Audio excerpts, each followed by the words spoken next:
दोस्तों आज की इस वीडियो में समरसेबल पंप जो 3 एचपी का है उसके स्टार्टर को बहुत अच्छे से समझने वाले हैं। इसका कंट्रोल पावर सब कुछ समझेंगे। ये है MR-G2 LNT का ये स्टार्टर है जिसमें आप देख सकते हैं समरसेबल पंप कंट्रोलर। और ये है स्टार्ट कैपेसिटर, इसमें 200-250 MFD का लगेगा और रन कैपेसिटर आपको दो लगेंगे 50 MFD का। और रिले रेंज इसका 16 से 26 एम्पियर का रहेगा। मोटर रेटिंग इसमें 3 एचपी के लिए स्टार्टर है। ठीक है, इसमें स्टार्ट स्टॉप का पुश बटन यहाँ पर है, ये ऑन इंडिकेटर है।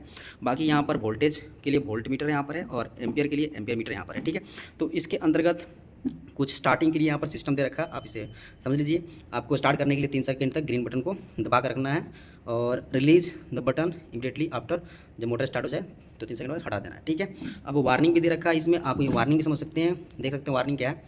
आप इसको बाद में समझेंगे, सबसे पहले इसकी वायरिंग समझेंगे बहुत अच्छे तरीके से। अभी देखेंगे तो ये फ्रेश है, इसके अंतर्गत कोई भी वायरिंग नहीं हुआ है। ठीक है, ये आपका वोल्टेज और एम्पीयर मीटर दोनों ऐसे एक ही साथ हैं। और यहाँ पर आपको ये रिले दिया है, रिले के साथ आप देख सकते हैं ये NC है और ये NO है, मतलब कि ये जब ट्रिप होगा तो आप इसे रीसेट कर सकते हैं यहाँ से।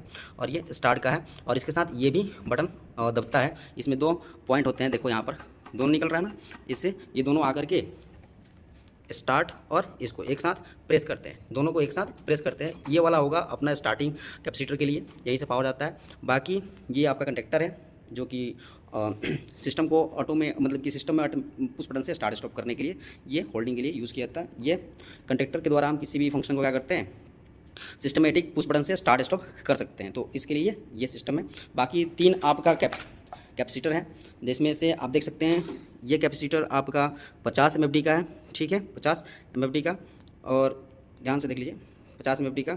और इस प्रकार से ये 3 कैपेसिटर में दूसरा भी आपको 50 MFD का, 2 कैपेसिटर 50-50 का है और एक है अपने 200 से 250 MFD का कैपेसिटर। ठीक है, तो ये 3 कैपेसिटर है, तीनों कैपेसिटर को हम क्या कर देंगे, यहाँ पर प्रेस कर देंगे।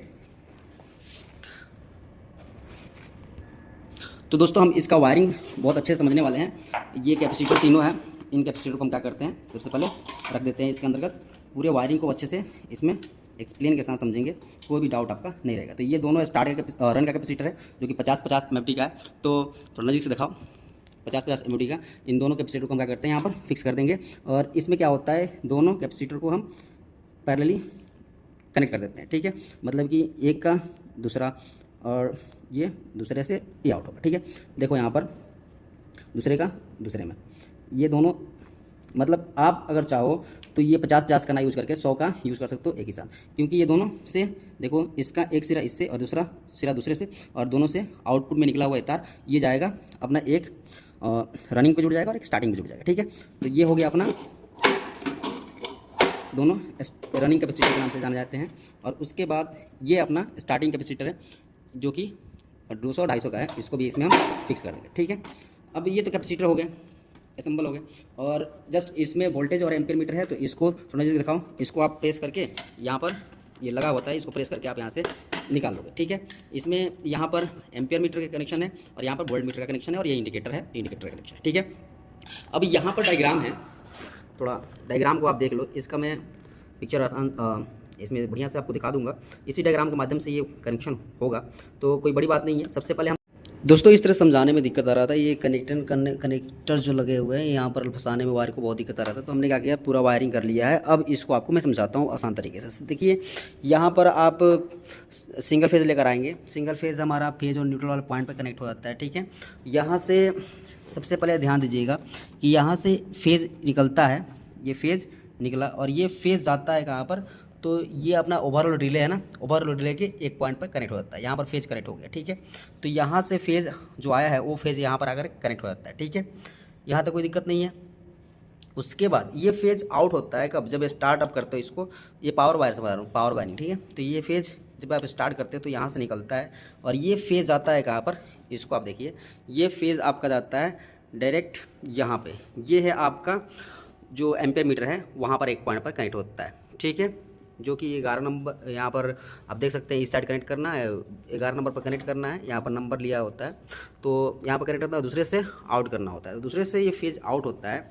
अभी इसका नहीं बात कर रहा हूँ मैं, फेज़ की बात कर रहा हूँ। ये फेज़ आउट होता है और ये फेज़ कहाँ जाता है, जो अपना रनिंग वाला पॉइंट है ना, रनिंग वाला पॉइंट ये आर वाला मोटर के जो पॉइंट आर वाला होगा वहाँ पर कनेक्ट होता है। ठीक है, तो यहाँ तक समझ में आ गया होगा कि यहाँ से फेज निकलता है और जाता है यहाँ पर जो अपना रिले है वहाँ पर जाता है, और यहाँ से फेज कंडक्टर के माध्यम से होते हुए आउट होता है। जब कंडक्टर स्टार्ट होता है तो फेज आउट होता है और जाता है एनर्जी मीटर में, मीटर से होकर के ये मीटर में जाता है, मीटर से आउट होता है एम्पेयर मीटर में, एम्पेयर मीटर से आउट होता है और जाता है डायरेक्ट अपना आर वाले पॉइंट पे। ठीक है, और आर वाले पॉइंट पर आप देखोगे तो इस कैपेसिटर का भी कनेक्शन हुआ है। ठीक है, अपने फेज यहाँ तक समझ लिया। अब यहाँ पर देखो ये अपना रनिंग कैपेसिटर है, तो रनिंग कैपेसिटर का दोनों पॉइंट आपस में शॉर्ट है, पैरेलल कनेक्ट कर देते हैं। दोनों रनिंग कैपेसिटर को 50-50 का है, दोनों का कैपेसिटर को कनेक्ट करके एक पॉइंट जो होगा फेज वाले जो फेज आया हुआ है ना रनिंग वाले पॉइंट पे, वो रनिंग वाले पे कनेक्ट होता है। ठीक है, और दूसरा स्टार्टिंग पे कनेक्ट होता है। और एक चीज़ आप यहाँ पर कैपेसिटी की बात कर रहे थे कि इसको बात कर लेते हैं, ये है हमारा स्टार्टिंग कैपेसिटर। ये इसका भी एक पॉइंट वायर जो होगा वो भी आकर के हमारा जो स्टार्टिंग वाला पॉइंट होगा उस पर कनेक्ट होता है। ठीक है, जैसे कि आप देख सकते हैं यहाँ पर कनेक्ट हो गया। ठीक है, बाकी न्यूट्रल की बात करें तो न्यूट्रल यहाँ से आता है और न्यूट्रल निकल करके ये भी न्यूट्रल जाता है हमारा दूसरे वाले पॉइंट पे, जो जो अपना ये रिले है, रिले के दूसरे वाले पॉइंट पे आता है, और वहाँ से जब आउट होता है तो ये डायरेक्ट कंडक्टर से आउट होता है और वो चला जाता है हमारा कॉमन पॉइंट पे। ठीक है, कॉमन पॉइंट जो कि बी नंबर है। ठीक है, तो कॉमन पॉइंट पर कनेक्ट हो गया। ठीक है, तो यहाँ पर इसका आपने ये दोनों और तीनों जो कैपेसिटर है उसका और पावर का समझ लिया। अभी जस्ट आप देखोगे कि ये जो फेज़ था यहीं से अपना एक फेज़ उठाया गया है, और ये फेज़ ले जा कर के देखो यहाँ से ये फेज़ वाले पॉइंट से ये फेज़ उठाया गया है और ले जा कर के ये जो अपना वोल्ट मीटर है, एक वोल्ट मीटर के एक पॉइंट पे कनेक्ट कर दिया जाता है। ठीक है, और दूसरा न्यूट्रल देने के लिए न्यूट्रल वाले पॉइंट से एक वायर उठाया जाता है, न्यूट्रल वायर से। देखो न्यूट्रल वाले वायर से उठाया गया एक बार, और इस न्यूट्रल वाले वायर को ले जा करके जो हमारा दूसरा वोल्ट मीटर पॉइंट है वहाँ पर दे दिया जाता है। यहीं से हमारा एक वायर न्यूट्रल को लूप करके जो हमारा इंडिकेटर है उसको न्यूट्रल सप्लाई पहुँचा दिया जाता है, और फेज़ जो हमारा एम्पेयर मीटर का आउटपुट यहाँ से निकलता है और उससे फेज़ इंडिकेटर को दे दिया जाता है। जैसे स्टार्ट करोगे तो इंडिकेटर जलेगा। ठीक है, तो अभी जस्ट क्या करते हैं, अब ये तो पावर वायरिंग समझ में आ गया होगा।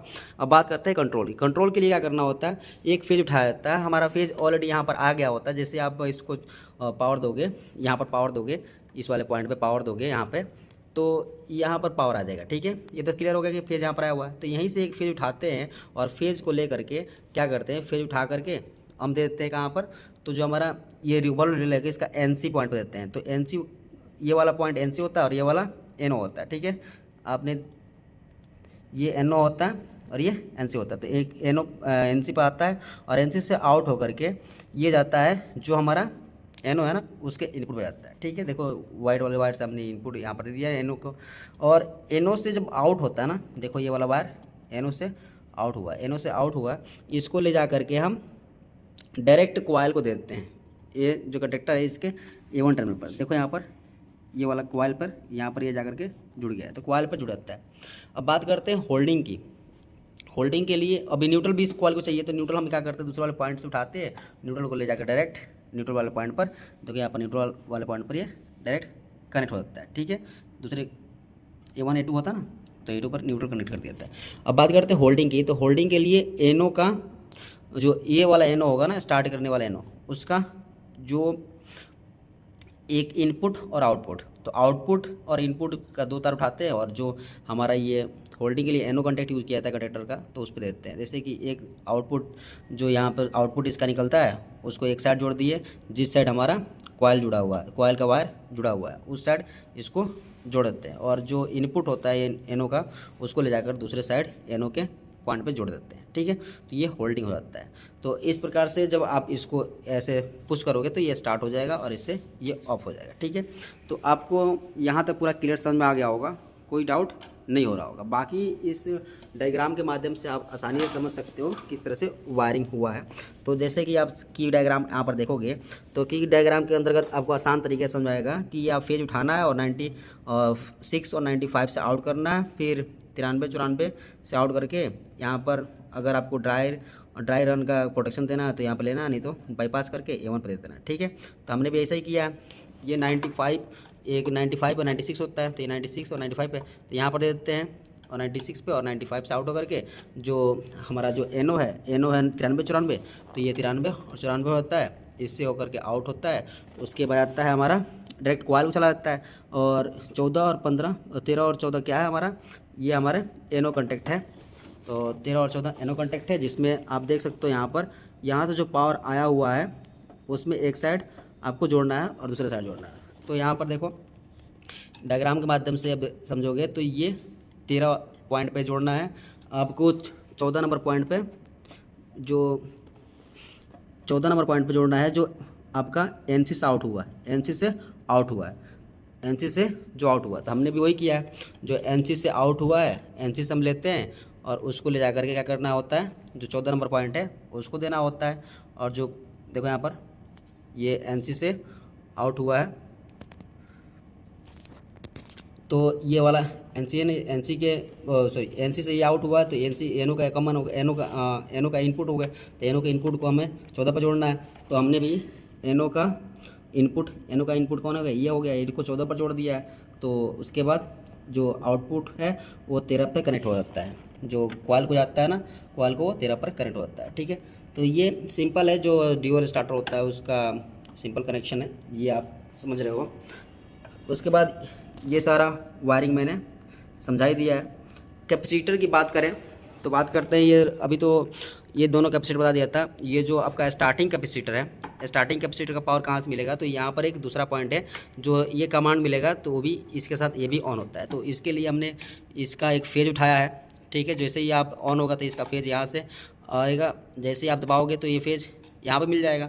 और आपको 3 सेकंड तक होल्ड करके रखना पड़ता है इसको स्टार्ट करने के लिए। तो ये वाला पावर यहाँ से निकलेगा, ये एनो होता है, जैसे दबाओगे तो यहाँ से पावर यहाँ पर जाएगा और ये पावर जाता है कहाँ पर, जो आपका स्टार्टिंग कैपेसिटर होता है, जो कि 200 से 250 MFD का होता है, देख सकते हैं, उसको जाता है। और वहाँ से ये जो अपना स्टार्टिंग पॉइंट होता है उस पर चला जाता है पावर।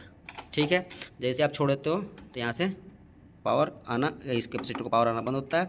और स्टार्टिंग में 3 सेकंड के लिए आपको दबा कर रखना पड़ता है, क्योंकि इसकी ज़रूरत पड़ती है जब आपका समरसेबल पंप होता है वो नीचे रहता है, वो जाम हो जाता है, तो उसको हाई स्टार्टिंग टॉर्क की ज़रूरत पड़ती है। तो उस वक्त ये मदद करता है उसको हाई स्पीड में चलने के लिए। ठीक है, थोड़े समय के लिए चलाना पड़ता है। बाकी ये दोनों रन कैपेसिटर है, ये दोनों यहाँ इसको दोनों को यहाँ से पावर मिलता रहता है और ये आउटपुट यहाँ पर स्टार्टिंग को देते रहते हैं। ठीक है, तो उम्मीद करता हूँ कि सारे पॉइंट आपको क्लियर हो गया होगा। अब इसको हम एक बार चला कर देखेंगे वर्क करा करके, फिर आपको समझ में आएगा पूरा अच्छे तरीके से।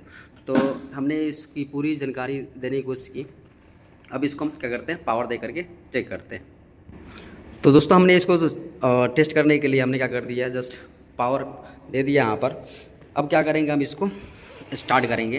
तो जस्ट ये स्टार्ट करते हैं इसको और देखते हैं हमारा ओके करना है। देखिए हमारा ऑन हो गया और ये दोस्तों इसको हमने स्टार्ट किया, लेकिन ये स्टार्ट तो हो गया लेकिन ऑफ़ नहीं हो रहा है। ऑफ़ नहीं हो रहा है क्योंकि देखो यहाँ पर ये ऑफ वाला पॉइंट का जो यहाँ पर नोब आता है आगे साइड में, वो नहीं है, वो टूटा हुआ है। तो हम क्या करते हैं, यहाँ से स्टॉप कर लेते हैं। ये वाला बटन है, इसको दबाते हैं तो स्टार्ट हो जाता है और इससे ऑफ हो जाता है, इससे स्टार्ट हो जाता है और इससे ऑफ हो जाता है। ठीक है, स्टार्ट स्टॉप। बाकी ये वाला हम जब चलाना होगा तो इसको लगा कर ही चलाएंगे। ठीक है, क्योंकि एक से स्टार्ट हो जाएगा और लेकिन ऑफ़ करने के लिए हमें यहाँ पर आना पड़ेगा। ठीक है, स्टार्ट स्टॉप। तो इसकी वायरिंग में कोई दिक्कत नहीं होगा दोस्तों, बहुत आसान है। बाकी इसको अगर कोई दिक्कत है तो आप कमेंट्स करें और अच्छे से आपको एक्सप्लेन करने की कोशिश की जाएगी। ठीक है, यहाँ से ऑफ नहीं होगा, यहाँ से ऑन हो जाएगा। ठीक है, क्योंकि वो बटन टच नहीं कर रहा है। Thanks for watching this video.